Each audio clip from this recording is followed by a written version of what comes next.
아침입니다. 아침의 하나의 뉴스 종합 비타민 아침의 매일경제 김은미입니다. 오늘은 저희가 속보부터 먼저 좀 전해드리도록 하겠습니다. 오늘 새벽 2시 서울 시내버스 노사협상이 결렬됐습니다. 이에 따라 조금 전 새벽 5시부터 이 서울시 시내버스 첫 차부터 준법 운행이 지금 들어갔는데 준법 투쟁이라고 하면 일단 차가 안 다니는 건 아닙니다. 운행을 하긴 하는데 지금 이 속도를 낮춰서 배차 시간이 좀 늘어날 수 있다라는 거죠. 이 얘기인즉슨 지금 출근 시간대인데 출근 시간이 상당히 걸릴 수도 있다라는 얘기입니다. 때문에 일찍 나가시든지 아니면 다른 교통수단을 이용하시는 것도 방법일 수 있겠다라는 말씀을 좀 드리겠습니다. 그럼 시작해 볼까요?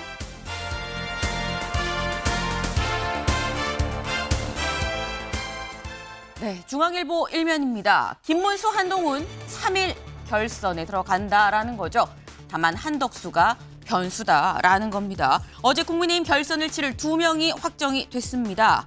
다만 결선이 결승이냐, 한덕수 대행이 변수다. 결선 치르고 난 다음에 결승 다시 치를 수도 있다라는 얘기가 나온다라는 거죠. 이 얘기 잠시 뒤에 대담으로 좀 짚어보겠습니다. 다음 기사 볼까요? 한국일보입니다. 내일 이재명 대법 선고 초유의 신속 결론이다라는 거예요. 이재명 대표의 선거법 3심 내일 오후 3시에 선고하겠다라고 어제 대법원이 밝혔습니다. 사건이 전원 합의체에 회부가 된 게 지난 22일이었었는데 불과 일주일 만에 선고하겠습니다라고 밝혔다라는 거죠. 그래서 나온 게 초유의 신속 결론이다라는 거예요. 관건은 이 결론이 대선을 한 달 앞둔 이재명 후보한테 날개가 될 것이냐, 족쇄가 될 것이냐라는 거죠. 이 얘기도 잠시 뒤에 대담으로 좀 짚어보겠습니다. 다음 기사 볼까요? 동아일보입니다. 미 재무, 한 대선 전 무역협상 끝내 선거운동하려 한다는 걸 알게 됐다라고 얘기를 했습니다. 지금 베선트 미 재무장관이죠. 이 재무장관이 언론 기자들과의 질의응답에서 뭐라고 얘기를 했느냐. 6일 좀 보겠습니다. 한국이랑 일본은 지금 선거 일정으로 인해서 무역협상이 좀 늦은 거 아니에요? 라는 질문에 오히려 반대입니다. 라고 얘기를 했다라는 거예요. 그러면서 오히려 한국 측이 적극적으로 협상 테이블에 나서서 이를 마무리하고 그 성과를 갖고 선거운동을 하려 한다는 점을 알게 됐습니다. 라고 얘기를 했다라는 거죠. 그럼 베선트가 말하는 한국이 하려는 선거운동은 누구의 선거운동을 말하는 것이냐라는 거죠. 일각에서 물론 이런 식으로 이제 미국이 얘기를 해서 내부 갈등을 좀 유발한 미국의 전략일 수도 있다. 관세 협상 전략의 일환일 수도 있다라는 얘기도 나옵니다만 여기 좀 볼까요? 민주당에선 뭐라고 얘기를 하느냐. 정부의 해명 요거 들어봐야겠다. 해명 제대로 못하면 우리는 조치에 나서겠다라고 얘기를 하고 있다라는 거죠. 논란이 될 수 있을 것 같습니다. 이 논란의 발언을 내놓은 미국 다음 기사 좀 같이 볼까요? 매일경제입니다. 네. 미국 완성차에 부품 중복 관세 빼준다. 네. 지금 현재 미국이 전 세계를 상대로 하는 이 관세 전쟁.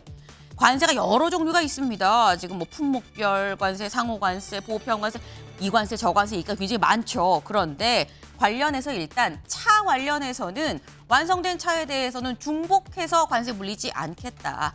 하나만 물리겠다라는 거죠. 예를 들어서 철강 같은 부분이 있습니다. 철강 같은 경우에는 이 철강 자체의 관세가 물릴 수도 있고요. 부품으로도 또 관세가 물릴 수 있는데 그렇지 않고 이 하나만 물리겠다라는 거죠. 심지어 소급 적용도 하겠다라고 얘기를 하고 있어요. 이미 낸 거는 환급하겠다라는 얘기죠. 미국이 바뀌었어요라는 생각이 좀 드는데 오늘 바뀐 미국 내일 또 바뀔 수도 있기 때문에 어디에 장단을 맞출지는 좀 더 지켜봐야 될 것 같다라는 생각도 좀 같이 듭니다. 다음 기사 볼까요?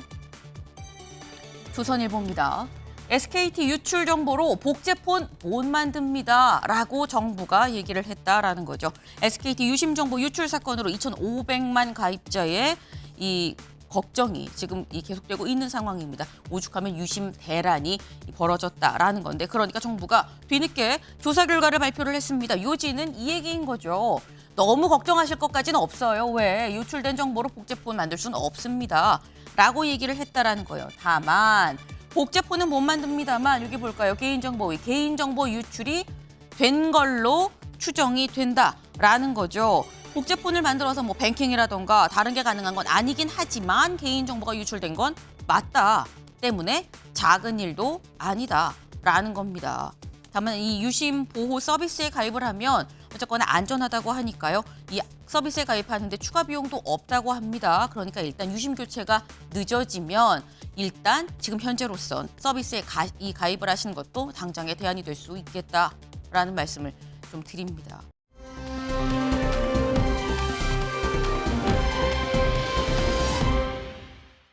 네, 어두컴컴한데 되게 에스컬레이터가 있는 것 같은데 다 멈췄죠. 그리고 보이시나요? 사람들이 여기에 다 군데군데 쭈그려서 앉아 있는 모습들입니다. 네, 여기가 어디냐? 지금 스페인 마드리드의 한 지하철역이에요. 영화 찍는 거야 싶을 수도 있는데 영화가 아니라 현실이다. 현지 시각으로 28일 스페인, 포르투갈 두 나라가 다 전역이 정전이 됐습니다. 지금 스페인은 비상사태를 선포를 했었고요. 이 비상사태까지 선포를 할 법하다. 왜? 다음 사진 같이 볼까요? 이런 상황이었다는 거죠. 전역이 다 대정전인 거예요. 그러다 보니까 고속철에 사람들 갇혀서 탈출해야 되는 거고요. 트램 다 멈춰섰습니다. 길에. 그리고 신호등도 다 꺼졌겠죠. 신호등이 꺼지면 차들은 뭘 보고 다니냐라는 겁니다. 더불어서 이 엘리베이터 안에 있었던 사람들 다 갇히고요. 공장 다 멈췄다. 카드 단말기 안 된다라는 거죠. 그럼 대체 왜 이런 상황이 발생을 한 거냐라는 건데 현재로선 극심한 온도차로 전력망에 이상이 생긴 것 같다라고 얘기를 하고 있습니다. 이게 맞다면 기후변화가 진짜 무섭구나라는 걸 다시 한번 또 느끼게 되네요. 네. 아침의 매일경제 뉴스 종합 비타민 언제나처럼 TV로 좀 크게 보시다가요. 궁금한 점 유튜브 댓글로 남겨주시면 같이 좀 얘기를 보겠습니다. 함께해 주실 분들 소개합니다. 안녕하세요.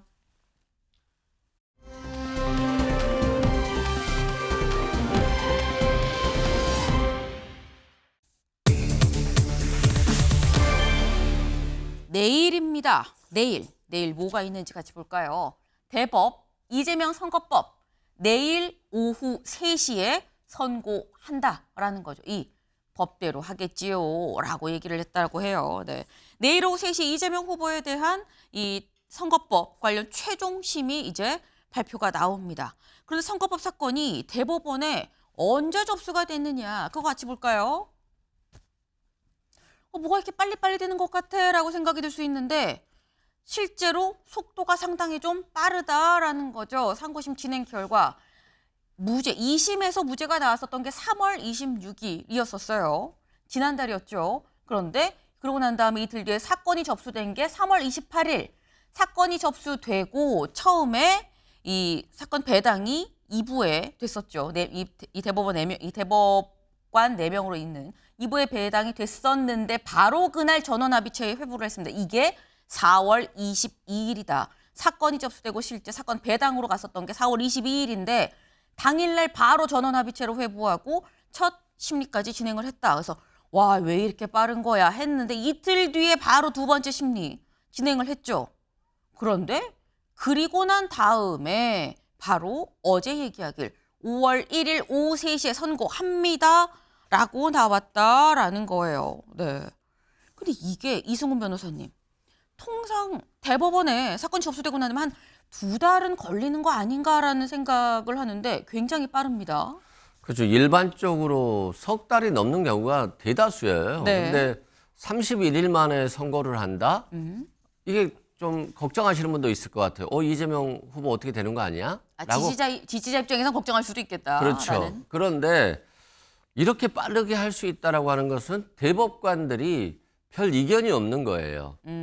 그리고 항소심에서 무죄로 올라왔는데 검찰의 상고를 기각해서 무죄를 확정하는 것, 이게 이제 가장 쉽고 빠르게 할 수 있는 부분이거든요. 네. 파기환송을 하려고 한다면 항소심 판결 결과를 깨뜨리는 선고문을 적어야 되는데 그러려면 시간이 오래 걸릴 거예요.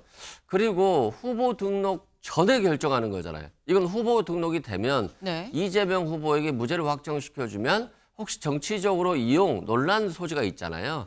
그래서 아마 선고를 빨리 하는 것 같고 저도 의아했습니다만 그대로 무죄로 확정될 가능성이 아주 높은 것으로 보여집니다.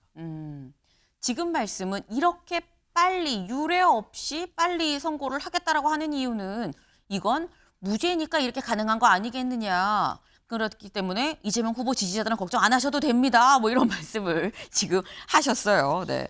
실제로 지금 말씀처럼 심리 딱 2번 했죠. 그것도 이틀 상간으로 잡아서 했다라는 겁니다. 다음 기사를 좀 같이 볼까요? 이 선거법 전례 없는 속도전, 대법관들 심리 2번 만에 합의를 한 거 아니겠느냐라는 거예요. 김종혁 최고위원님. 지금 말씀처럼 2심에서 무죄였는데 3심에서 만약에 유죄로 뒤집을 거였으면 이렇게 빨리 결론을 낼 수 있겠어? 라는 의견이 있습니다. 법조계에서는 일반적으로 그렇게 얘기하는 것 같아요. 그러니까 한 70, 80%는 아마 네. 그 상고 기각할 가능성이 높다. 근데 한 20, 30%는 파기환송할 가능성이 있고 뭐 네. 누가 알겠습니까? 아무도 모르는 얘기지만 파기 재판은 거의 없을 거다. 그러니까 대법원 스스로가 판결을 내리는 일은 왜냐하면 피고인에게 불리한 판결을 내린다면 그렇게 하지는 않을 것 같다. 네. 이런 얘기를 하는 것 같아서 정확히 뭐 결정이 내려져 봐야 알겠습니다. 분위기는 상고 기각 쪽이 많은 것 같은데 저는 뭐 그런 걸 떠나서 이게 이렇게 정치판이 그 법원에 의해서 좌지우지되고 왔다 갔다 하는 거는 이거 사실 법원 책임이 큽니다. 왜냐하면 1심 도대체 얼마나 많이 걸렸어요. 선거법 상황은 1년 내에 끝내도록 돼 있는데 그렇죠. 1심 판결 나오는데 700일 걸렸어요. 700일이 넘게 걸리지 않았습니까? 만약에 이게 이전에 빨리 결정이 돼서 유죄든 무죄든 판결이 됐다면 이렇게까지 선거를 앞두고 온 국민이 이게 도대체 어떻게 되는 거야 하면서 법석을 떨지는 않았을 것 같아요. 그래서 이 대법원이나 법원이 정말 이번 사태를 계기로 이 각성해야 된다 이런 말씀을 드리고 싶고요. 뭐 그 재판관들이 대법관들이 판단을 하셨을 테니까 네. 그걸 좀 지켜보도록. 당장 내일이면 나올 거 아니에요? 네. 말씀처럼 당장 내일이면 이제 나오는 거죠. 내일 오후 3시에 결론이 날 건데 다만 파기 재판은 가능성이 좀 없어 보이고 유죄 취지 파기환송 아니면 기각인데 기각이 좀 더 법조계에서는 좀 무게가 실리는 것 같다라고 지금 말씀을 하셨어요. 다음 기사를 좀 같이 볼까요? 지금 저희가 얘기하는 여러 가지 시나리오가 있죠. 이 시나리오부터 좀 먼저 보겠습니다. 지금 현재 내일 오후 3시에 셋 중 하나가 나올 거다라는 거예요. 먼저 첫 번째. 무죄가 그냥 확정이 될 수가 있다라는 거. 아니면 파기환송을 하는 2심이 무죄였기 때문에 파기환송을 한다는 건 유죄 취지로 파기환송을 하는 거죠. 유죄 취지로 파기환송을 할 수 있다. 그리고 세 번째, 아까 말씀하신 것처럼 파기 재판이 있을 수도 있다. 파기환송을 안 하고 하급심으로 다시 보내지 않고 그냥 대법원에서 자체적으로 선고를 내려서 뭐 형량까지도 뭐 할 수 있는 거 아니겠느냐. 이런 얘기가 지금 나온다라는 겁니다. 지금 3개 중에 하나인데 제목이 이거죠. 무죄면 사법 리스크 벗고 날개 다는 거다. 누가? 이재명 후보가. 근데 파기환송이라고 하면 유죄 취지니까 유죄 취지로 파기환송이 되면 이건 또 다시 전국이 요동치는 거 아니겠느냐라는 거예요. 사실 이 시나리오 3개 중에 이승훈 변호사님. 이재명 후보 입장에서는 무죄 확정 외에는 다 좀 원치 않는 딱히 반갑지 않은 뭐 그런 이 결말일 텐데 일각에선 뭐라고 얘기하냐면 빨리 이렇게 선고를 낸다는 거 6월 3일 전에만 하면 되는데 굳이 후보 등록 전에 5월 11일 전에 이렇게 빨리 내는 거 이거 파기 재판 가능성이 또 있으니까 이런 거 아니야? 라고 여권에서는 또 보는 시각도 있어요. 파기 재판 가능성은 저는 없다라고 봅니다. 제로다. 0%다. 왜 그러냐면 대법원에서 유죄를 무죄로 만들 때는 파기 재판하는 경우가 있어요. 네. 근데 이건 피고인의 이익을 위해서 빨리 사건을 정리해 주려고 하는 것인데 무죄를 유죄로 바꾸면서 파기 재판하는 경우 저는 본 적이 없고 어떤 기사에서도 그런 일이 있었다라고 본 적이 없어요. 그건 파기 재판은 제로다라고 보고 파기 환송 가능성은 조금 있어요. 그런데 이 경우도 저는 없다라고 보는 이유가 김문기 씨를 알았냐 몰랐냐는 거잖아요. 사실의 인식인데 이게 인식의 문제이기 때문에 대법원은 법률심이거든요. 네. 법률적으로 오인이 있을 때만 판단하는 거예요.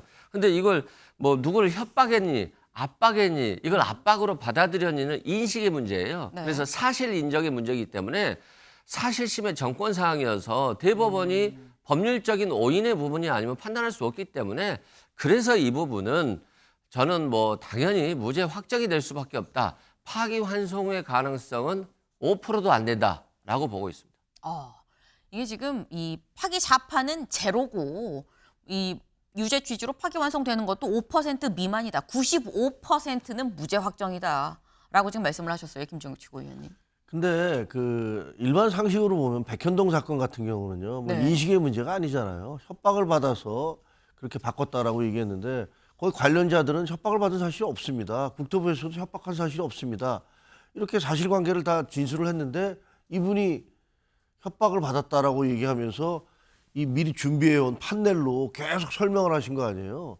그러니까 이거는 누가 봐도 거짓말을 한 것이다라는 느낌이 들거든요. 일반 상식으로는요. 네. 법률적으로는 어떨지 모르지만. 그래서 만약에 파기환송이 된다면 부분 파기환송이 될 수도 있는 거 아닌가라는 생각이 들어요. 일정 부분에 있어서는 법리를 잘못 뭐 제대로 한 것도 있고 또 잘못한 것도 있다라는 그런 판단을 할 수도 있는 거 아니겠습니까? 그래서 이렇게 뭐 물론 이게 일반적으로는 너무 짧은 시간 동안에 네. 이게 합의가 이루어진 걸로 봐서는 그렇게 큰 쟁점을 가지고 논란이 된 것은 없었지 않나. 그리고 대법원으로서도 선거 전에 이게 그 선거 경랑에 휩싸이기 전에 빨리 결정을 내려야지 선거판에서 이 대법원에 걸려 계류 중인 이 사건이 정치적인 논란이 되지 않도록 하기 위해서 그런 판단을 내린 것 같기는 한데 네. 그렇다고 해서 파기환송이 전혀 불가능하다 이건 아니죠. 네. 지금 파기환송이 5% 미만이다라고 말씀하시니까 글쎄 난 생각이 다른데 왜냐하면 이거는 좀 명백하지 않아 일부 유죄 취지 파기환송으로 갈 수도 있지 않아요? 라고 지금 또 말씀을 하셨어요. 사실 이런 판단들을 다 지금 대법에서 이미 결정을 내렸겠죠. 그럼 내일 오후 3시에 이게 나온다라는 겁니다. 근데 여기에 대해서 지금 이승훈 변호사님께서는 뭐 95% 정도 기각으로 봅니다. 무죄 확정이에요. 라고 말씀하셨는데 김용민 의원이 SNS에 뭐라고 올렸느냐 같이 볼까요? 지금은 국민이 선택하는 주권자의 시간입니다. 법원의 시간이 아닙니다. 라는 글을 올렸어요. 근데 이승훈 변호사님 또 이걸 보면 이 취지는 왜 굳이 지금 선거하는 거야? 라는 얘기가 살짝 좀 담겨 있거든요. 이건 민주당도 살짝 좀 불안감을 갖고 있는 거 아닌가라는 생각이 들어요. 그러니까 그 가능성을 배제할 수는 없는 거잖아요. 예를 들어서 파기 재판도 할 수는 있어요. 불가능한 건 아닙니다. 그런데 파기 재판한 경우가 대법원에서 없었기 때문에 그러지 않을 거다라고 보는 건데 보수 우위의 대법관들이 만약에 파기 재판해버리면 정말 이건 정치가 아닌 국민이 아닌 법관들이 결정하는 거잖아요. 대통령 후보를.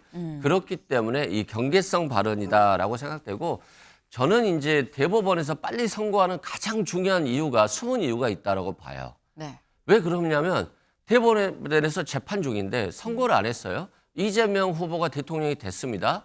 그러면 헌법 84조 문제가 되잖아요. 네. 대법원이 상고 기각하려고 봤더니 헌법재판소로 넘겨서 대통령에 대해서도 84조의 내란 외환죄를 제외하고도 소추할 수 없다는데 재판할 수 있느냐라고 보면 대법원이 판결을 못하고 헌법재판소가 판결하는 상황이 오잖아요. 그러면 대법원 입장에서는 우리가 판결해야 되는데 헌법재판관들이 판결을 해?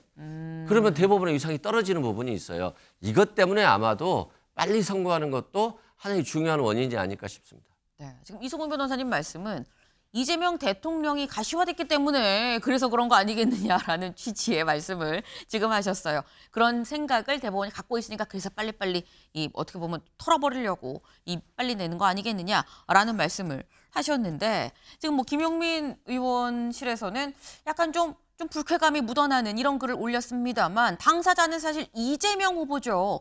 이재명 후보는 뭐라고 생각을 하는지 직접 들어볼까요? 보세요. 이례적으로 빠르다는 평가 있거든요. 법대로 하겠지요. 네. 대법 이례적 신속 결론 이재명 법대로 하겠지요. 라고 얘기하고 성큼성큼 걸어서 대장동 재판 들어가는 이재명 후보의 모습이었습니다. 그런데 이게 김종혁 최고위원님 법대로 하겠죠. 법대로 하겠지요. 와 법대로 하겠지요. 와 침묵과 상당히 이게 뉘앙스와 어조가 상당히 여러 가지로 해석이 될 수 있는 거긴 하거든요. 어떻게 들으셨습니까? 원래 이재명 대표는 뭐 기자들이 질문하는 거에 거의 답을 안 하시잖아요. 요새는 또 기자회견도 잘 안 하더라고요. 네. 부자 몸조심한다고 네. 뭐 조금이라도 본인한테 그 손해가 나거나 비판적인 여론이 나올까봐 주로 이제 영상을 만들어서 주로 배포하고 기자들하고 날것의 질의응답 같은 건 안 하시는데 저기에 대해서는 이례적으로 법대로 하겠죠라고 얘기를 하는데 네. 그 발언 자체가 굉장히 퉁명스럽잖아요. 그게 이렇게 무슨 사근사근한 얘기는 아니고 그러니까 약간의 좀 뭔지는 잘 모르겠는데 사실 불안하지 않겠습니까? 1%라도 이게 만약에 파기환송이 되거나 자판되거나 이러면 이게 내가 굉장히 위험해진다라는 것들 때문에 그건 불쾌감의 표시라고 생각해요. 근데 뭐 그 이재명 대표라고 내용을 알겠습니까? 모를 거라고 생각을 해요. 네. 그래서 만약에 내용을 안다면 좀 더 자기가 유리하다고 생각하면 좀 더 부드럽게 얘기했을 것 같은데 그것도 아닌 것 같고 그래서 그냥 뭐 큰 의미는 없고 약간 불안감의 네. 반영 뭐 이런 정도의 톤이었던 것 같습니다. 뭔가 빠르게 따다다다 법대로 하겠죠. 그리고 성큼성큼 빨리빨리 들어갔다라는 얘기는 이재명 후보라고 뭐 먼저 이 선거 결과를 알 수 있겠냐. 심지어 당사자인데 알 수 있겠느냐. 본인도 좀 내심 불안하니까 다다다다 얘기하고 들어간 거 아니겠느냐라고 말씀을 하셨어요. 사실 이재명 후보 입장에선 뭔가 지금 변수가 생기는 지금의 상황이 반갑지 않을 수 있겠죠. 근데 이재명 후보 생각은 또 이런 생각이다라고 정청래 의원은 또 이렇게 얘기를 하고 있습니다. 들어보고 올까요? 선거는 이겨놓고 하는 것이고 선거운동 기간은 승리를 확인하는 기간이거든요. 선거 들어가기 전에 이미 결정이 돼 있어요. 맞아요. 선거. 그리고 선거 마이크 잡고 딱 첫날 돌아다 보면 아 이기겠다 지겠다 이 감이 딱 오거든요. 그래서 지금 이재명 대표가 무조건 옳은 것이 선거를 이겨놓고 지금 선거운동 기간 들어가려고 맞아요. 하는 네. 거거든요. 선거 이겨. 네. 그러니까 정청래 의원의 얘기는 당장 내일 오후 3시에 있을 선거법 선거 관련해서 얘기한 게 아니고요.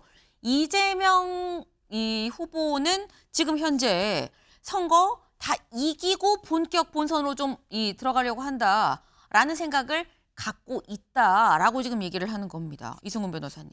선거 전에 다 이겨놓고 시작을 하려는데 지금 살짝 변수가 생긴 셈이 된 거예요. 이재명 후보 입장에선. 이재명 후보 입장도 네. 조금은 불편한 부분은 있겠죠. 저도 하루는 조금 불편했는데 네. 곰곰이 생각해 보니까 무죄 확정이겠구나라고 생각된 거거든요. 아마 이재명 후보도 법원에 들어갈 때와 지금의 좀 상황은 좀 다를 거다라고 생각되고요. 항상 정치도 순리고 법도 순리해야 됩니다. 순리적으로 윤석열 전 대통령이 하지 않았기 때문에 결국 그게 다 본인한테 다 돌아온 거거든요. 이재명 후보가 구속영장이 기각됐죠. 그리고 공직선거법도 무죄가 나왔죠. 위증교사도 무죄가 나왔죠.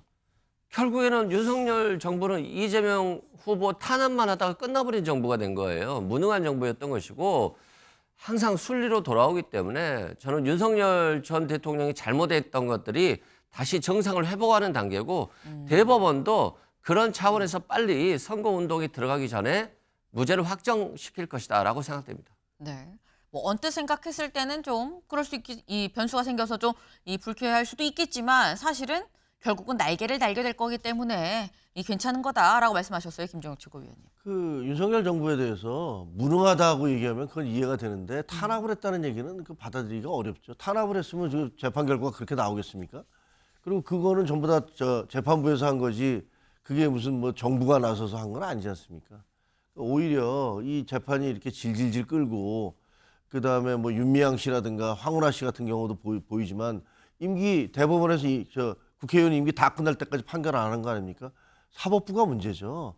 김명수 대법원장 임명하에서 사법부가 완전히 정치화돼 버렸고 그래서 사법이 정치화로 인해서 여러 가지 정치가 꼬이고 네. 국정이 비틀린 게 있는데 거기에 대해서 저는 뭐 정권도 문제지만 여야 모두 가릴 것 없이 사법부 스스로 반성을 많이 해야 된다고 생각을 합니다. 네.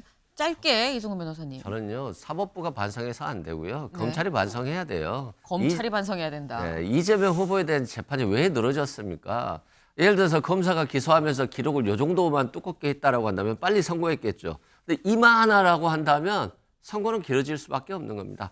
검찰이 너무 정치적으로 총선 기간에 구속영장을 치고 정치적인 시점마다 뭔가 검찰로 해결하려고 했기 때문에 이렇게 지연된 것이다라고 말씀드립니다. 네. 지금 윤석열 정부가 잘못했어라고 얘기하니까 사법부가 잘못했어. 아니, 검찰이 잘못했어라고 말씀을 하셨어요. 아마 보는 시청자분들 중에서 에이그 다 잘못했어라고 생각하는 분도 있지 않을까라는 생각이 좀 드네요.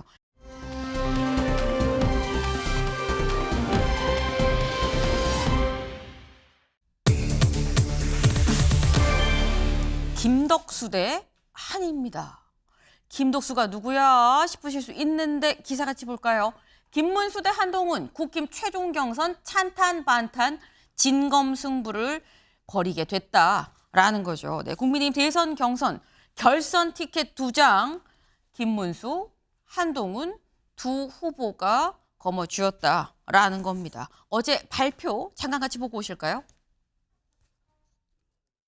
경선 결과 과반 득표자가 없어 3차 경선으로 이어지게 되었습니다. 김문수, 한동훈. 한동훈 후보께서 이렇게 저와 같이 마지막 경선을 하게 된 것을 매우 감사하게 생각합니다. 김문수 후보님은 경쟁자가 아니라 동반자로 생각하고 함께 이재명과 싸워 이기는 한 팀이 되겠습니다. 네, 직접 들어보셨죠? 황우여 이 선대위원장이 얘기를 합니다. 김문수, 한동훈 과반 없었습니다. 두 사람이 올라갑니다라고 얘기를 지금 하죠. 두 사람 오늘 밤 10시에 양자 토론을 하고요. 그리고 5월 1일과 2일 여론조사를 통해서 5월 3일에 최종 한 명을 선출을 한다라는 겁니다. 네, 사실 이게 김종혁 최고위원님 네. 어제 발표 전까지 외부에선 한동훈이야 홍준표야, 그러니까 약간 뭐 이게 그 전에 나온 여론조사가 김문수 후보는 좀 높은 편이었었고 한동훈이야 홍준표야 이런 얘기가 있었어요. 그래서 누가 되는 거야 그랬는데 캠프 안에선 당연히 우리가 올라가지라는 확신이 있었습니까? 그럼요. 네. 왜냐하면 저희가 네. 그 당원들의 반응을 많이 보잖아요. 네. 그 한동훈 후보는요, 지난 12월 16일 날 대표에서 쫓겨날 때 다들 그랬어요. 이제 정치 끝났어. 한동훈은 이제 다시는 정계로 들어오지 못할 거야. 뭐 친윤 그룹에서 많이 그렇게들 얘기하셨잖아요. 근데 그렇게 됐습니까? 계엄에 대한 책을 내고, 그 다음에 순회 강연을 하고, 그리고 또 여러 가지 정치적 행사를 하면서 그 불사조처럼 다시 치솟아 올랐잖아요. 그리고 저희가 보니까 배신자 프레임으로 그렇게 공격을 했었는데 저 같은 경우도 저희 그 지역에서 네. 고향에서 그 저한테 도대체 아우님은 왜 한동훈 편을 드는 거야? 막 이렇게 혼내시던 우리 선배님들이 네. 그 토론을 보고 난 다음에는 아우님 역시 젊은 사람이 해야겠더라. 나 한동훈이 찢었다. 이러면서 전화 온 분들이 많이 계시더라고요. 네. 그런 걸 보면 저희가 예상했던 대로 결국은 당심이라는 것은 민심과 달리 갈 수가 없습니다. 그리고 이기는 후보를 생각하게 돼 있어요. 이재명 후보와 누가 더 경쟁력이 있느냐. 네. 그 60대에 어떻게 보면 죄송합니다만 어떻게 보면 노련하고 나쁘게 얘기하면 노회한 그런 이재명 후보와 싸워서 어떻게 이길 수 있을 것이냐라고 봤을 때 당심이든 민심이든 결국은 한동훈이다라는 결정을 하고 있다고 보고요. 그 구체적인 예가 SNL, Saturday Night Live인가? 거기서 나온 그 짧은 동영상 네. 1000만 뷰를 돌파한 거 아닙니까? 며칠 사이에. 이런 경우 저는 보지도 못했어요. 네. 그리고 지금 라이브 방송하는 거, 예, 그것도 뭐 몇십만 명씩 계속 하고 있으니까 저는 이런 식으로 민심이 거대한 변화를 보이고 있다. 이렇게 생각합니다. 네. 잠깐 지금 방금 TV 켜신 분들은 최종 후보로 한동훈이 된 거야? 라고 생각하실 수도 있을 것 같아요. 아닙니다. 일단 한동훈과 김문수 5월 3일 두 사람 오늘 저녁 양자 토론을 하고 5월 3일에 뽑는다라는 거죠. 근데 지금 말씀은 우리 캠프에서는 당연히 한동훈 후보가 이 홍준표 후보 말고 우리가 올라갈 줄 알았어요라고 지금 말씀을 하셨는데 한동훈 후보가 올라갔다는 건 홍준표 후보가 또 떨어졌다는 얘기인 거죠. 다음 기사를 좀 볼까요? 네, 다음 기사. 당원 투표에서 갈렸다. 김덕수에 밀린 홍준표다라는 거예요. 김덕수가 누구냐? 김문수와 한덕수를 합친 거다. 지금 이제 김문수 후보 캠프에서 이런 포스터를 지금 내고 있어요. 같이 볼까요? 이거죠. 나라를 구할 김문수, 한덕수, 문덕이다. 그래서 김덕수 한테 홍준표 후보가 밀렸다라는 겁니다. 이건 이승훈 변호사님. 제3자 입장에서 뭐 이재명 후보와의 뭐 누가 되고 이런 걸 떠나서요. 제3자 입장에서 김덕수와 한동훈 누가 더 세다고 보십니까? 일단 저는 아직도 김문수 후보가 왜 나왔는지 잘 모르겠어요. 본인이 당선되려고 나온 건지 아니면 윤석열 전 대통령이 나가라고 해서 나온 건지 아니면 내가 지금 권한대행이 한덕수가 나갈 수가 없으니까 일단 며칠만 본인이 대신 자리 좀 해줘 라고 하는 것 같은 생각이 들어요. 그래서 본인이 왜 나왔는지를 좀 얘기해야 될 것 같고요. 저는 한동훈 후보가 경선 기간 동안 잘 했던 것 같아요. 이 토론회에서 일단은 너무 깐족된다라는 모습이 좀 있긴 있었습니다만 그럼에도 불구하고 겸손하려고 노력하고 이건 아마도 방송 패널들이라든가 이렇게 지원해주는 팀들이 있잖아요. 네. 지원해주는 팀들의 말을 잘 들은 것 같아요. 반면에 홍준표 후보는 저는 한동훈 홍준표 후보가 처음에는 올라갈 거라고 봤는데 그 이유는 홍준표 후보가 좀 노련하잖아요. 경륜도 있고 또 많이 나왔기 때문에 준비도 돼 있고 그럴 줄 알았는데 생각보다 준비가 안 됐다. 그리고 좀 너무 준비 안 된 모습을 신경질적으로 표현한 것 같고요. 너무 깐족대다라든가 보정속옷 이것밖에 기억이 안 남거든요. 그런 측면에서 홍준표 후보가 대구시장까지 버리고 올라왔지만 준비가 부족하고 조금은 겸손하지 못했던 것 같다 이런 생각이 듭니다. 네. 지금 말씀은 이 생각보다 홍준표 후보가 좀 준비가 좀 덜 됐었던 면이 있었던 것 같다라고 말씀을 하시면서 오히려 이 김문수 후보에 대해서는 좀 비판적인 입장을 또 말씀을 하셨어요. 왜 나왔는지에 대해서 좀 설명을 해야 되는 거 아니겠느냐라고 말씀을 하셨는데 김문수 후보 입장에서는 또 이렇게 얘기를 하고 있죠. 아니 내가 지금 이 민주당에 맞서 싸울 이재명 후보에 맞서 싸울 유일한 후보 아니겠느냐라고 또 얘기를 하고 있습니다. 지금 두 분이 다 한동훈 후보 얘기만 하셔서 제가 대신해서 좀 말씀을 좀 드려요. 상대적으로. 그런데 지금 말씀은 김문수 후보가 왜 나왔는지를 설명을 해야 되는 거 아니겠느냐라고 이승훈 변호사님 말씀하셨는데 당내 분위기는 좀 다른 수도 있는 것 같다. 다음 기사 같이 볼까요? 홍준표 캠프 의원들 홍탈락 3시간 만에 김문수 지지. 홍준표 후보가 이 2차 컷오프에서 탈락하고 그리고 난 다음에 3시간 만에 홍준표 캠프에 있었던 의원들이 우리 김문수 후보 지지합니다라고 얘기하고 갔다라는 거예요. 김종혁 최고위원님. 김덕수가 점점 더 몸집이 지금 커지고 있는 그런 상황입니다. 한동훈 후보는 김덕수랑 어떻게 싸워서 이길 생각인 겁니까? 근데 일단 저게 정치 도의상 참 너무 심한 거죠.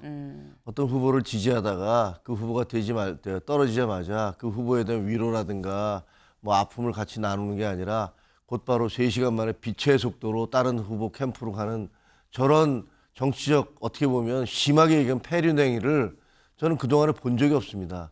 이게 어떻게 인간적인 도리가 있지 저럴 수가 있나라고 생각이 드는데 저걸 보면 홍준표 후보가 엊그제인가요? 그 페북에다 연속 썼잖아요. 2번. 나 혼자 절의 고도에 있는 것 같다. 그리고 대권이 아니라 당권에만 욕심이 어두운 사람들. 뭐 이렇게 얘기하니까 자기 캠프를 비판한 거예요. 야 알고 보니까 나를 도와주는지 알고 왔더니 그게 아니고 나를 불쏘시개로 써서 그래서 다른 그림을 그리고 있구나. 이런 것들을 느꼈기 때문에 그런 비판을 한 거라고 보여져요. 그리고 오후에는 또 아니 도대체 탄핵 정권의 총리가 나오는 게 맞습니까? 라고 얘기하면서 몇 번 입장을 바꾸시고 최종적으로는 말이 안 됩니다. 이런 식으로 하신 거잖아요. 근데 저 그림이 어디서 많이 본 것 같지 않습니까?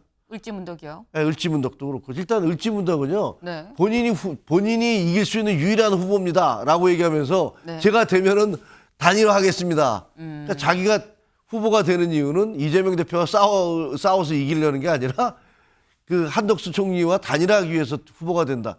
말도 안 되는 얘기잖아요. 그러면 그분한테 후원금 낸 당원들, 투표한 당원들은 뭡니까? 아무것도 아니지.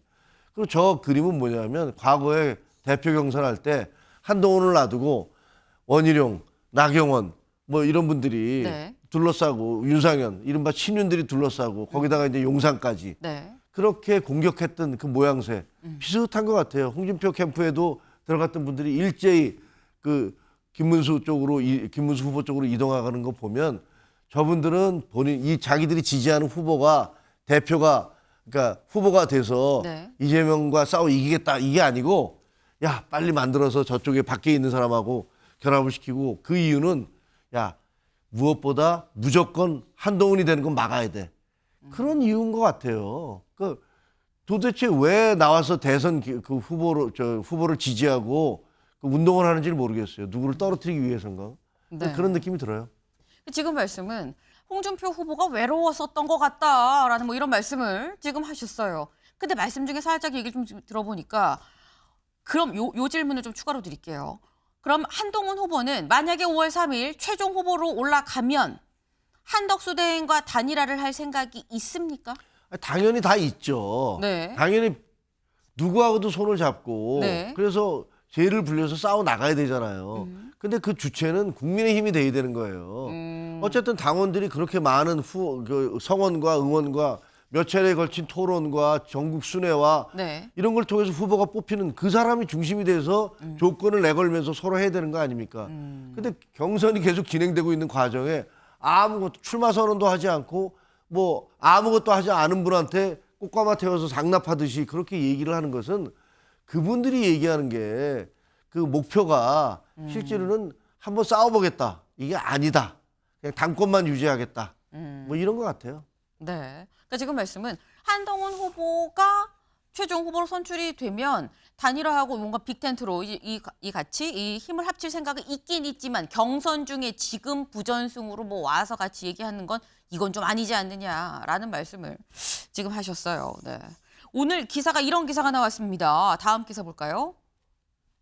한덕수 업은 김문수가 승리, 상승세 탄 한동훈의 반전. 네. 이승훈 변호사님. 객관적으로 말씀을 해주세요. 객관적으로 제3자한테 여쭤봅니다. 한덕수 업은 김문수가 더 셀 것 같으세요? 상승세 탄 한동훈이 더 셀 것 같으세요? 본인이 국민의힘이라고 하는 공당에서 출마하는 거잖아요.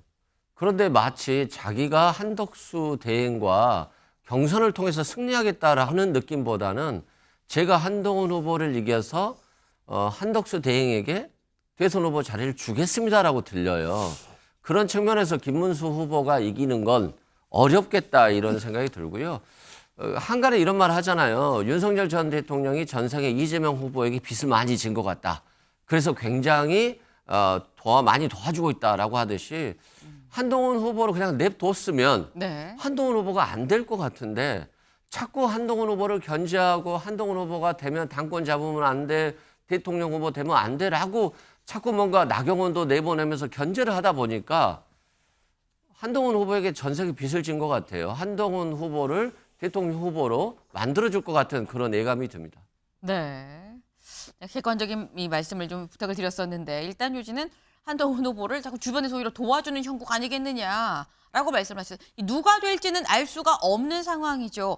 오늘 밤에 양자 토론을 하고요. 그리고 5월 1일과 2일 여론조사를 통해서 5월 3일 최종 한 명이 선출이 될 겁니다. 다만 아마도 그때쯤이면 한대행이 왕중왕전을 또 기다리고 있지 않을까 하는 생각을 좀 해보네요.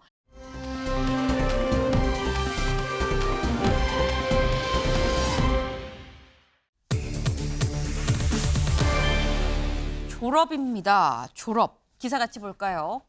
정치 인생 오늘로써 졸업. 라스트 댄스 마무리한 홍입니다. 바로 홍준표 후보 어제 4인 중 2차 컷오프에서 탈락을 했죠. 근데 탈락하자마자 이렇게 얘기를 했습니다. 들어보실까요?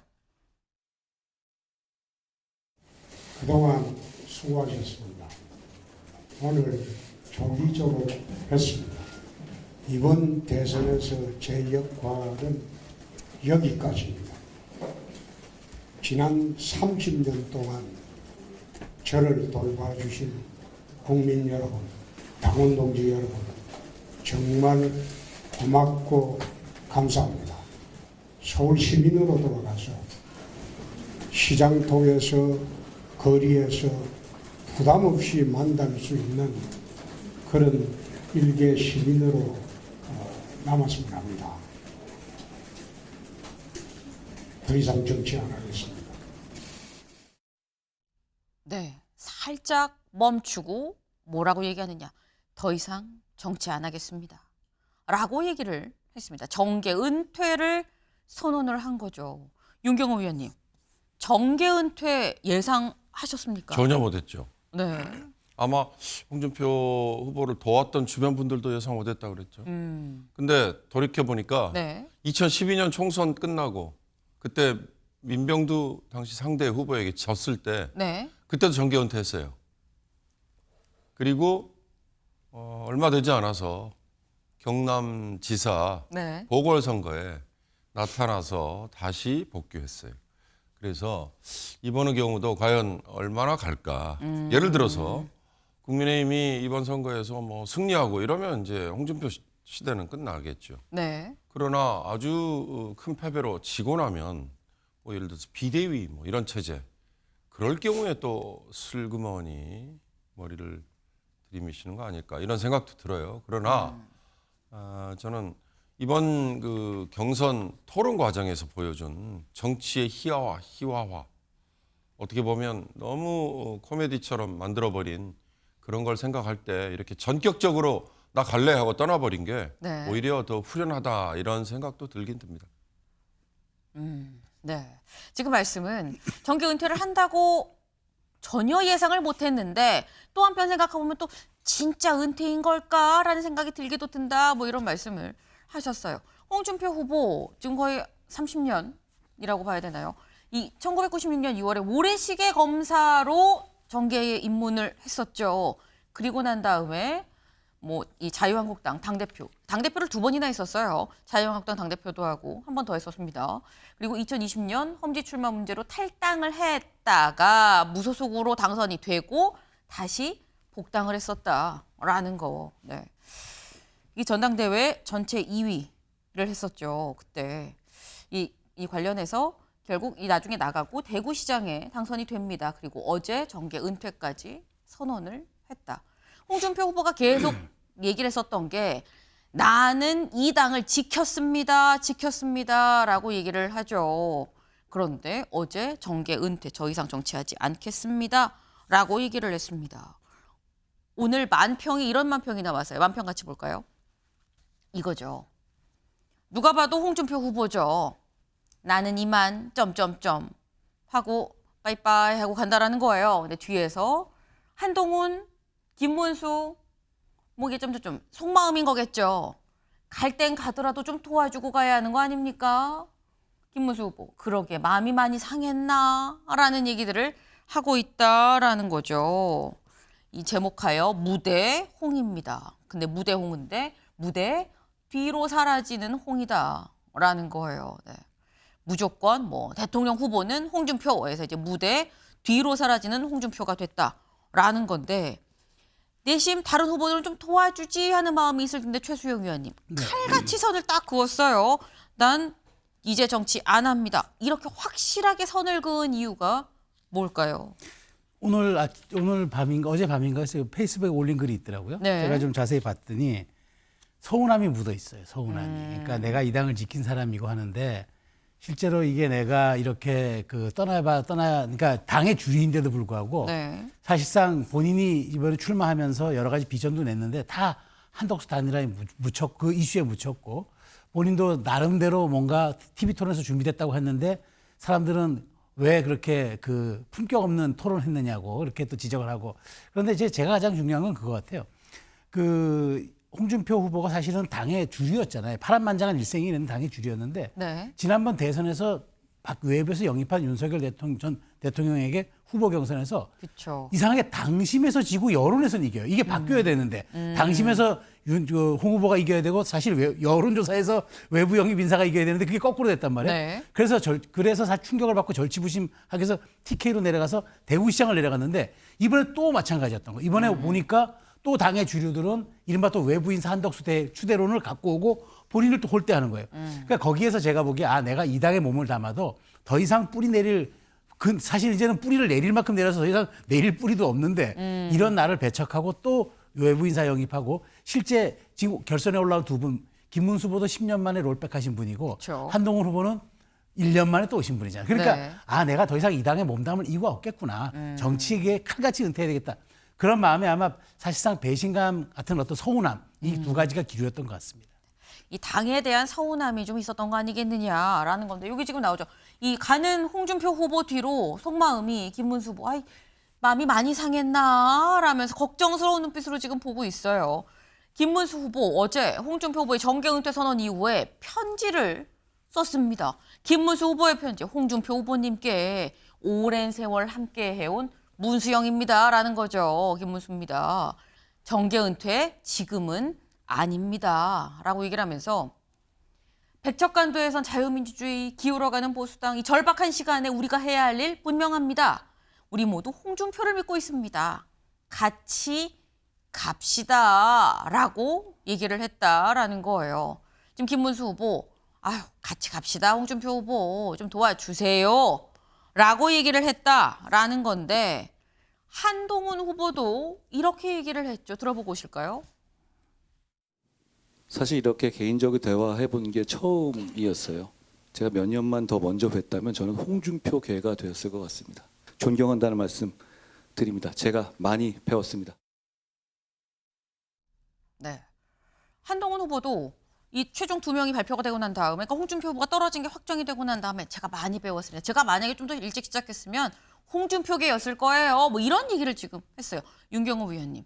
사실 두 후보들은 결선에 올라간 이 두 후보들은 너무 아쉬움이 약간 절절히 좀 묻어나죠. 도와주세요라고 손 내민 거 아닙니까? 당내 경선을 하면 이기는 쪽이 주류가 되고 네. 지는 쪽은 비주류가 되겠죠.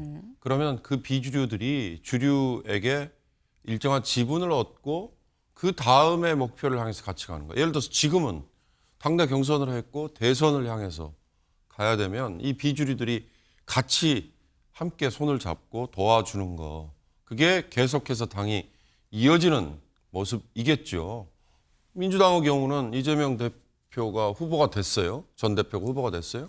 김동연 거기는 현직 지사니까 복귀했죠. 네. 김경수라든가 아니면 뭐 다른 나머지 거론이 됐지만 불출마를 했던 김부겸이라든가 또 뭐 박용진 아예 불출마했지만 그들도 선대위에 참여한다.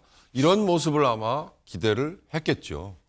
뭐 우리 최수영 의원께서 홍 전 대표가 섭섭함을 표했다 이렇게 얘기하셨으니까 네. 그 섭섭함이 있다 하더라도 이건 어떻게 보면 좀 감정이 묻어 있는 것 같은 느낌도 좀 들고요. 저는 좀 아쉬운 생각이 드는 것 중에 하나는요. 정치인 홍준표가 저 이제 자연인으로 돌아갑니다라고 하면서 뒤에 붙여놓은 게요. 네. 서울 시민으로 저는 살겠습니다. 이렇게 돼 있대요. 근데 이 직전에 대구시장 한 분이잖아요. 그럼 이분은 그 전에 경남지사 했고 대구시장 했지만 그냥 뭐 본인이 계속 활동하는 건 서울이었구나. 만약에 정말로 정치인 홍준표 본인이 대구가 자기의 정치적인 고향이라고 생각했다면 네. 저 이제 은퇴해서 제 고향인 대구에서 뭐 마지막을 아니면 나머지를 봉사하겠습니다. 그랬다면 이게 정말 진정한 모습 아닐까 그런 아쉬움이 좀 들었는데 그런 점에서 홍준표 후보의 이 은퇴 선언이 진정성이 얼마나 이어질까. 아마 당장은요 참지 못하고 조금만 지나면 아마 방송에 출연하시겠죠. 예, 방송 출연이야 뭐 말릴 수는 없는 거고 네. 정치인으로서 할 수 있는 거고 정치인 아니어도 할 수 있어요.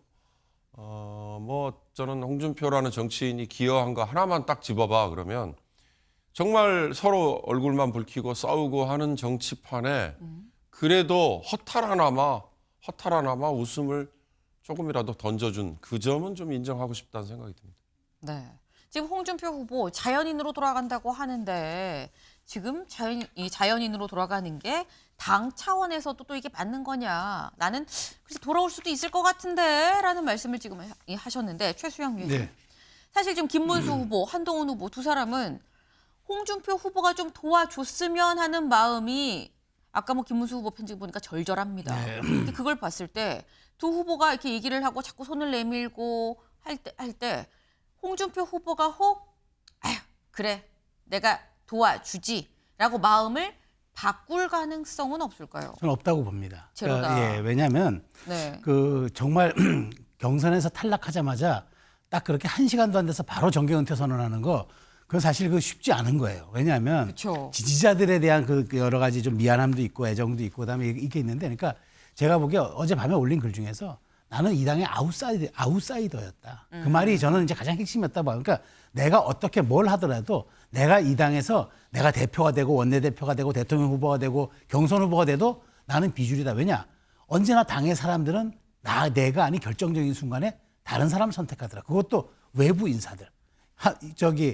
좀 더 솔직한 그 홍준표 시장의 후보의 표현을 빌리면 용병들. 그러니까 저는 그런 게에 대한 그 응어리진 마음이 있다고 봐요. 그래서 사실 근데 이건 또 원로로서 도리도 아니에요. 왜냐하면 본인도 얘기했잖아요. 경선에서 나도 이재명 꺾을 내가 이재명 후보라고 했는데 지금 어쨌든 범여에서 범과거 보수 진영에선 지금 이재명 후보를 꺾는 게 지상 과제인 것처럼 돼 있는데 본인도 그럼 내가 여기에 지게작대기 하나라도 내가 도와주겠다 이렇게 얘기하는 게 당인과 원로와 그다음에 직전 경선 후보로서의 도리인데 이렇게 칼같이 자른 걸로 봐서는 제가 보기에 돌아올 가능성은 많지 않다. 다만 뭐 제가 보기에 이제 앞으로도 SNS 정치 이런 건 좀 자제하겠지만 그럼에도 불구하고 그 툭툭 던지는 또 그 어떻게 보면 또 정치 구단으로서의 또 모습들은 그러니까 우리가 짬짬이 또 온라인상에서 보게 될 것 같다는 생각이 듭니다. 네. 김문수 후보, 한동훈 후보가 손을 내밀어도 지금 상황으로 봤을 때 이 서운함에 강하게 묻어나는 걸 봤을 때 그 손 잡지 않을 것 같다라고 말씀을 하셨어요. 그런데 저희가 지금 정계 은퇴, 이제 정치를 하지 않겠습니다. 정계 은퇴를 지금 말씀을 드렸는데 정계 은퇴만 하는 게 아니더라라는 거죠. 어제 SNS에 올린 글 중에 뭐가 있었느냐 같이 볼까요? 30년 정들었던 우리 당을 떠나고자 합니다. 라는 글을 올렸어요. 더 이상 당에서 내 역할이 없고 정계에 머물 명분도 없어졌다. 새로운 인생 살겠습니다. 갈등과 반목이 없는 세상에서 살았으면 합니다. 라는 글을 올렸다라는 거죠. 이 얘기는 윤경호 의원님, 우리 당을 떠나고자 합니다. 탈당하겠다라는 얘기인 거거든요. 탈당까지 할 필요 있나라는 생각도 들어요. 정치 안 하겠다, 탈당하겠다. 네. 조금 달리 보면 자연스러운 선택일 수 있죠. 정당 활동이라는 게 정치의 출발이니까. 네. 근데 이제 거기에 본인이 올렸다는 글에 나는 계속 아웃사이더였구나. 그 섭섭함, 그건 아마 클 거예요. 한 가지 부담은 될 거예요. 본인을 지지했던 세력들, 주변 사람들, 측근들, 그들은 그럼 어떻게 할 거냐. 현역 의원들은 바로 아마 김문수 지지, 일부 한동훈 갈 수도 있겠죠. 그러나 불과 목전에 두고 그동안에 해왔던 노선이나 성향이나 이런 게 비슷한 그런 걸 따지면 김문수 지지로 많이 갈 거다. 그렇게 예상되잖아요. 실제로 거명도 되고 있고. 나머지 그러면 측근들은 어떻게 할 거냐. 그런 점에서 저렇게 하루아침에 선언을 하는 게 좀 역설적으로는 홍준표답다. 아니면 그러니까 잘 못 믿겠다. 그게 두 가지가 공존하는 거 아닌가 싶은 생각이 드네요. 네. 지금 역설적으로 또 홍준표답다라는 생각도 든다라고 말씀을 하셨는데 저희 유튜브 질문으로 이런 질문이 올라왔어요. 홍준표 후보가 탈당계를 그럼 제출을 하면 당이 수리할까요? 라는 질문이 올라왔는데 최수영 의원님. 네. 사실 홍준표 후보가 탈당을 한다고 하면 권성동 원내대표와 권영세 비대위원장이 또 가만히 있겠냐. 당의 원로들이 또 가만히 있겠느냐. 잡지 않을까요? 그렇게 하겠죠. 근데 네. 탈당계를 내는 순간 탈당이 되는 겁니다. 그러니까 이게 무슨 사직서와 같아가지고 위에서 누가 이걸 수리한다 만다, 이걸 보류한다, 결재를 안 한다, 그럴 수는 없고요. 탈당을 통보하고 탈당에 대한 저도 탈당 경험이 있기 때문에 해보면은 그 팩스 한 장으로 보내면 됩니다. 그렇게 되기 때문에 입당은 또 별도로 또 입당원서 제출하고 돈도 좀 내야 되고 그 직책과 자기의 당원 직급에 따라서 그런 게 있는데 탈당은 자유롭습니다. 다만 이게 있을 겁니다. 아마 이제 지도부 차원에서 원로로서 그리고 바로 직전에 대선 후보 그 직전에는 당의 대선 후보였고 그쵸. 그다음에 지난번에는 최종 결선에 올라갔던 윤석열 대통령 후보와 겨뤘던 그런 분이고 그다음에 누가 뭐래도 당의 원로잖아요. 그런 또 30년 이상 정치 이력이 있는 분이고 그렇기 때문에 그리고 이분이 우리가 많이 모르고 있지만 저격수의 원조입니다. 이분이 저격수의 제가 알기로 이분이 저격수의 3대 요소를 꼽았는데 다 갖고 있어요. 저격수가 처음에는 팩트 체크 능력이 있어야 되고 두 번째가 정무 감각이 있어야 되고 세 번째가 그 사안에 대한 네이밍 능력이 있어야 된다고 그랬어요. 다 갖추고 있어요. 그런 측면에서 지금 이재명 후보를 정말 이기려고 범여가 그 구 여권이 총동원을 하고 있는 이런 상황에서 저렇게 소중한 자산, 당의 원로이자 그렇게 또 정치적으로도 출중하신 능력이 있는 분을 가만히 놔둘까? 계속 이제 모시려고 하겠죠. 근데 제가 보기엔 그럼에도 불구하고 아마 뭐 아주 제한적 형태의 그 좀 자문, 고문, 그다음에 뭐 이런 조언 형태로 남지 적극적으로 제가 보기엔 정치에 개입하지는 않을 것으로 생각이 듭니다. 네. 사실 뭐 사표를 내고 회사에서 사표를 수리 안 한다고 해도 내가 안 나가면 사표 쓰고 사직한 거나 다름이 없는 상황인 거죠. 수리의 여부가 문제가 아니라 지금의 문제는 홍준표 전 시장의 마음에 남아있는 섭섭함, 서러움, 이게 관건이 아닌가라는 생각이 듭니다. 이게 가셔야 돌아와도 돌아오지 않겠나라는 생각을 좀 해보네요.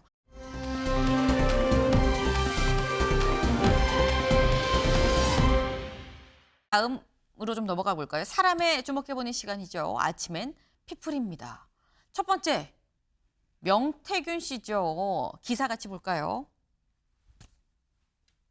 명, 오세훈 잡으러 왔다. 오측, 범죄자가 큰 소리는 이라는 거죠.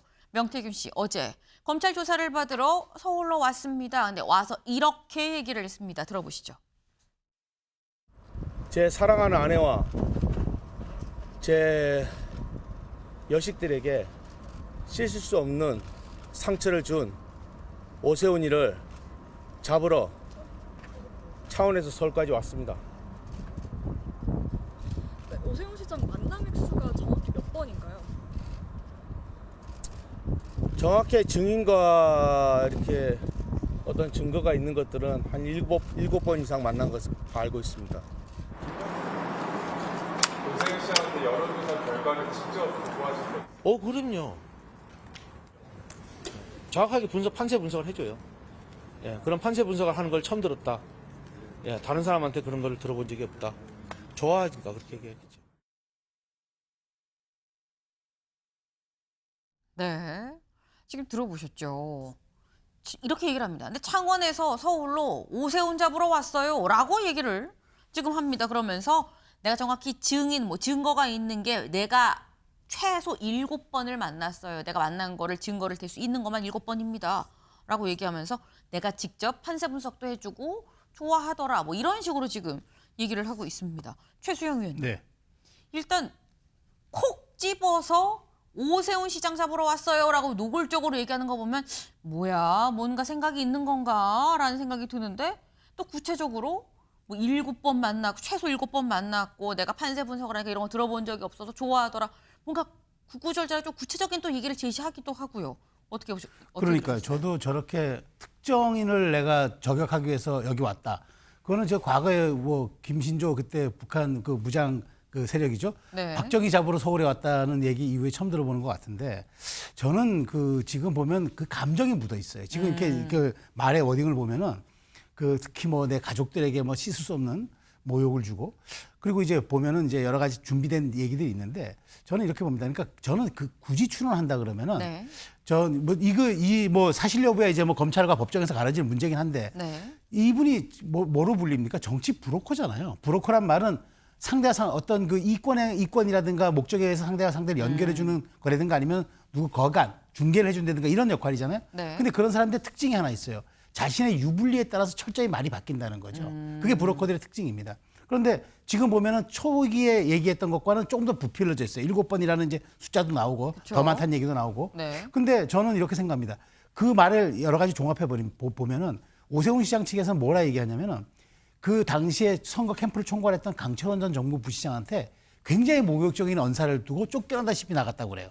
저는 그게 핵심이 아닌가 봐요. 그러니까 그때 오 시장과의 어떤 인연은 약간 있었던 것 같고 뭐 서로 연락하던 게 있었던 것 같은데 그렇게 모욕적인 언사를 듣고 캠프에서 정말 그 뭐랄까 파문하다시피 쫓겨나는 그 과정이 응어리 져가지고 저렇게까지 지금 뭐 재판 중 보석으로 나와서 저렇게까지 하는 건 아닌가. 그리고 창원에서 서울지검 중앙지검으로 왔다는데 그럼 창원지검에서 조사받을 때 다 얘기했으면 될 걸 굳이 또 왜서 중앙지검에까지 와서 또 얘기를 합니까? 그러면 창원지검 수사가 그때는 부실했고 그때는 자기가 진실을 숨겼다는 얘기인가요? 네. 그런 측면에서 그러니까 브로커의 말을 우리가 얼마큼 신뢰해야 되는지 그리고 기자들 앞에 출두해서 얘기하는데 거의 개선장군처럼 어제 얘기하는 장면이 정말 저는 좀 이례적이었다고 생각됩니다. 네.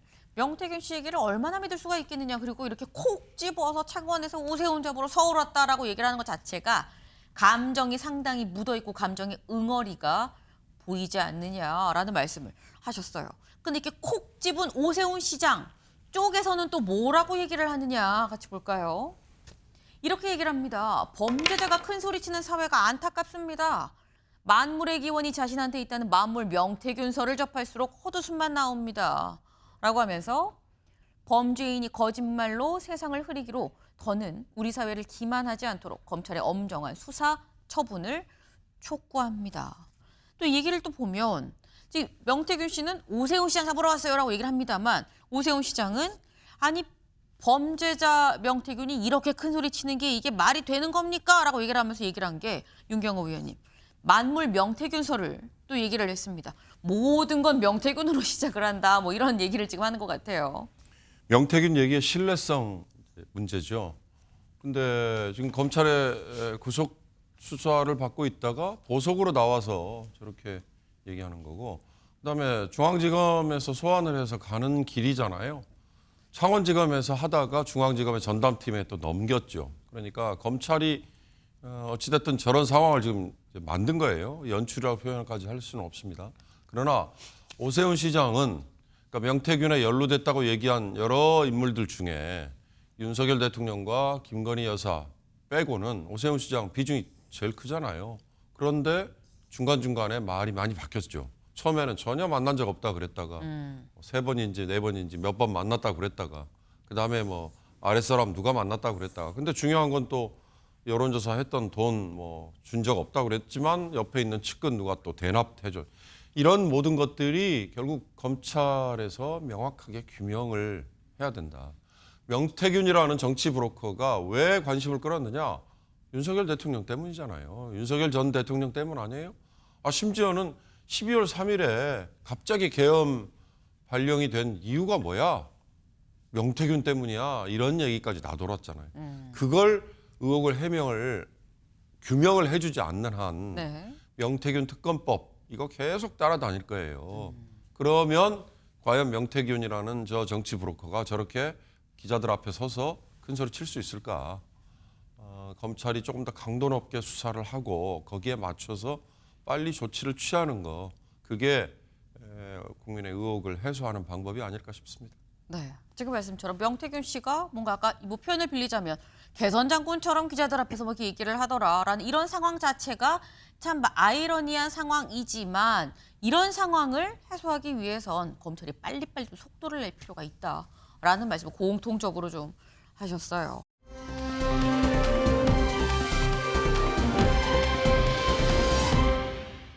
두 번째 인물 누구냐?